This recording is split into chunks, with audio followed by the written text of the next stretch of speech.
मैंने आप लोगों को 4.5 का क्वेश्चन नंबर 5 कराया था। कल जो आप लोगों को एक आव्यूह दे रखा था उसका विक्रम आव्यूह ज्ञात किया था, तो उसमें हमें जो आव्यूह दे रखा था उस आव्यूह की कोटि 2/2 का आव्यूह था। आज मैं आप लोगों को 3/3 का यदि कोई आव्यूह है उसका विक्रम आव्यूह निकालना सिखा रहा हूँ। कल जो सिखाया था वो 2/2 कोटि का आव्यूह था, उसका इनवर्स निकालना सिखाया था। आज मैं आप लोगों को 3/3 कोटि का जो आव्यूह है उसका विक्रम निकालना सिखा रहा हूँ। तो सबसे पहले काम हमने क्या करा, सारणिक ए का मान निकाला। जब हमने इसका मान सारणिक ए का मान निकाला तो ये जो आव्यूह है ये भी सारणिक में लिख लिया, और इस सारणी को सॉल्व करना मैंने आपको पहले भी एक्सरसाइज में सिखा रखा है। हमने क्या करा, हमने प्रथम पंक्ति के अनुदिश इसका प्रश्न कर लिया, यानी 1 ऐसी लिखा, पहली पंक्ति छोड़ दी, पहला कॉलम छोड़ दिया, 2405 फिर चिन्ह जो चलता है प्लस माइनस प्लस, अब माइनस चलता है माइनस का निशान, यहाँ पे 2 लिखा है 2 लिख दिया, प्रथम पंक्ति छोड़ दी, सेकंड कॉलम छोड़ दिया, क्या बचा 0405 फिर प्लस माइनस, फिर प्लस का चिन्ह होता है तो प्लस 3 लिखा है 3 लिख दिया, प्रथम पंक्ति छोड़ दी, सेकंड कॉलम छोड़ दिया, 0200 इस तरीके से आपने ये R1 के अनुदिश इसका प्रश्न कर लिया। अब इसे हमने सॉल्व कर लिया, 1 आपने ऐसे लिखा।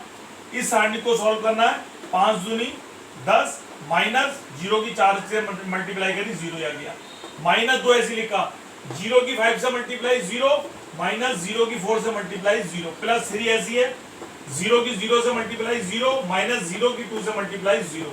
तो इस तरीके से इसका जो सॉल्यूशन आ गया वो 10 आ गया। अब ये जो 10 आ रहा है ये सारणी ए का मान आ गया, is not is equal to 0। देखिए हमने इसमें लिखा है is not is equal to 0। Is not is equal to 0 का मतलब हुआ कि ए इनवर्स का अस्तित्व है, यानी कहने का मतलब यह है कि यदि सारणी ए का मान 0 नहीं आता है तो ए इनवर्स का अस्तित्व होगा। और यदि कहीं पर किसी सवाल में यदि सारणी ए का मान हम हल करें और 0 आ जाए, तो यदि सारणी ए का मान 0 आ जाएगा तो आप कह देंगे कि ए इनवर्स का अस्तित्व नहीं है। अब चूंकि इस सवाल में 10 आया है, नॉट इज इक्वल टू 0 है, तो आपने कह दिया था ए इनवर्स का अस्तित्व है। अब हमने सारणी ए का मान निकाल लिया। ए इनवर्स निकालने के लिए मैंने कल आपको फार्मूला बताया था कि ए इनवर्स निकालना हो तो उसका फार्मूला होता है एडजॉइंट ए अपॉन सारणी ए। अब सारणी ए का मान तो आ गया, अब हमें जो चाहिए एडजॉइंट ए का मान चाहिए। तो एडजॉइंट ए का मान निकालने के लिए हमें सबसे पहले, इसमें आप देख रहे हैं 9 अवयव हैं, तो हमें सबसे पहले इसके 9 सहखंड निकालने पड़ेंगे, यानी capital A11, capital A12, capital A13, capital A21, capital A22, capital A23, capital A31, capital A32, capital A33। अब देखिए स्टार्टिंग करना है, मैं सबसे पहले कैपिटल A11 निकाला, मैंने फार्मूला लगाया है तो -1 की पावर 1 + 1 M11। अब देखिए -1 की पावर 2 हो गया, M11 यानी उपसारणिक निकालना है, 1 1 पहली पंक्ति पहला कॉलम, देखिए आपने पहली पंक्ति और पहला कॉलम छोड़ दिया, क्या बचा 2405 -1 का स्क्वायर है तो प्लस का 1 बन गया। इस सारणी को हमने सॉल्व कर लिया, 5 2 10 माइनस 0 की 4 से मल्टीप्लाई हुई 0, तो इसका हल जो आ गया वो 10 आ गया। यानी कहने का मतलब यह है कि कैपिटल A11 की जो वैल्यू आई वो 10 आ गई।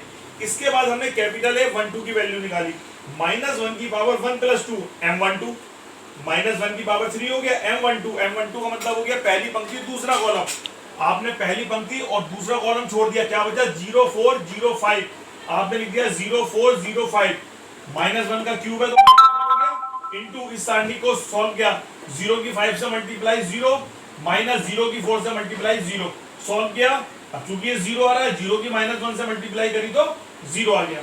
इसी प्रकार हमने निकाला अब A13, यानी -1 की पावर 1 + 3 M13, तो ये बन गया -1 की पावर 4 M13, प्रथम पंक्ति तीसरा कॉलम, आ जाओ प्रथम पंक्ति तीसरे कॉलम पर 0200, आपने लिख दिया 0200, -1 की पावर 4 है तो प्लस का 1 बन गया, 0 की 0 से मल्टीप्लाई 0 माइनस 0 की 2 से मल्टीप्लाई 0, तो इसका जो सॉल्यूशन आ गया ये भी 0 आ गया। इसी प्रकार अब हम जो निकालेंगे, जिस प्रकार हमने ये सारी वैल्यू निकाली है, अब हम जो निकालेंगे इसके बाद A21 निकालेंगे। जब A21 आ जाएगा हमारा, A21 निकालेंगे, जब A21 आ जाएगा उसके बाद हम निकालेंगे, जब A22 आ जाएगा उसके बाद A23 निकालेंगे। तो देखिए अब हम सबसे पहले जो निकालना है वो देखिए हम जो निकालने हैं अब A21 निकालना है। हमने पहले A11 निकाला, A12 निकाला, A13 निकाला। अब हम A21 निकालने। A21 का मतलब क्या हुआ? -1 की पावर 2 + 1 M21। -1 की पावर देखिए 3 हो गया M21। दूसरी पंक्ति M21 का मतलब हुआ दूसरी पंक्ति पहला कॉलम 2305।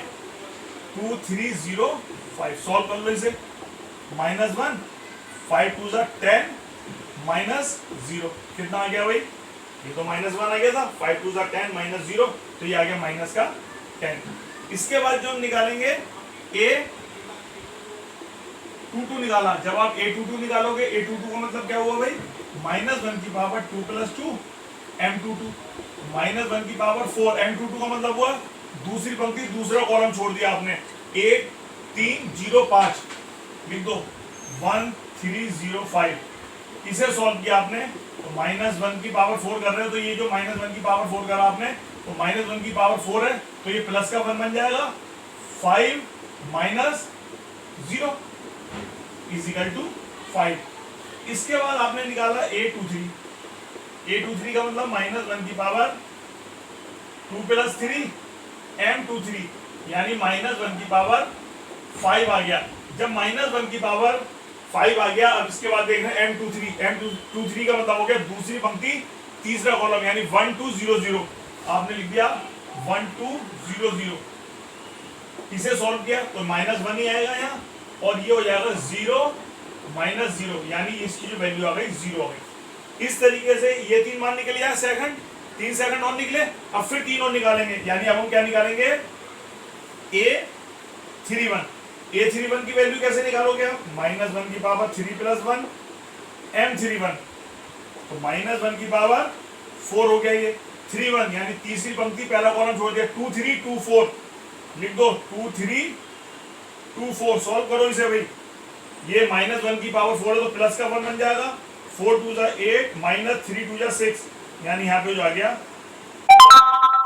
इसी तरह से अब हम निकालेंगे A32 यानी -1 की पावर 3 + 2 M32 तो ये हो गया -1 की पावर 5 M32। M32 का मतलब हुआ तीसरी पंक्ति दूसरा कॉलम आपने छोड़ दिया 1304 लिख दो 1304। अब -1 बचेगा ये, इसे सॉल्व करेंगे तो 4 - 0 यानी ये जो बच गया ये बच गया -4।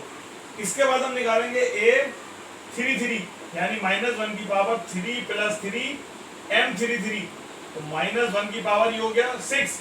M33 का मतलब हुआ तीसरी पंक्ति तीसरा कॉलम 1202 1202।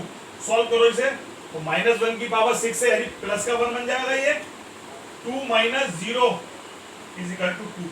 इस तरीके से अपने पास 9 सेकंड आ गए। जब ये 9 सेकंड आ गए अब हम लिखेंगे इसके बाद सेकंडों से बना आव्यूह। इसके बाद हम क्या निकालेंगे? सेकंडों से बना आव्यूह। तो सेकंडों से बना आव्यूह हम कैसे निकालते हैं? देखिए इसके बाद हम लाइन लिखेंगे। इसके बाद की लाइन हम लिखेंगे सेकंडों से बना आव्यूह। तो सेकंडों से जो बना आव्यूह आएगा वो क्या आएगा? यहाँ पे आप लिखोगे A11 का मान कितना आया था हमारा 10, यहाँ 0, यहाँ 0। इसके बाद A21 का मान कितना आया? -10 5 0। इसके बाद 2 -4 और 2। आपने इस तरीके से इसके बाद आपने निकाला सेकंडों से बना आव्यूह। जब सेकंडों से बना आव्यूह आ जाता है उसके बाद हम क्या निकालते हैं? Adjoint A. इसके बाद हमने निकाला एडजॉइंट ए। एडजॉइंट ए क्या होता है? सेकंडों से बने आव्यूह का परिवर्त आव्यूह।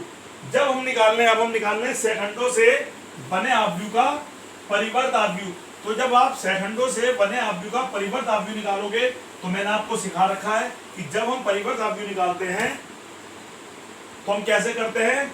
ये जो हमें प्रथम पंक्ति दे रखी होती है इसे प्रथम कॉलम बना लेते हैं।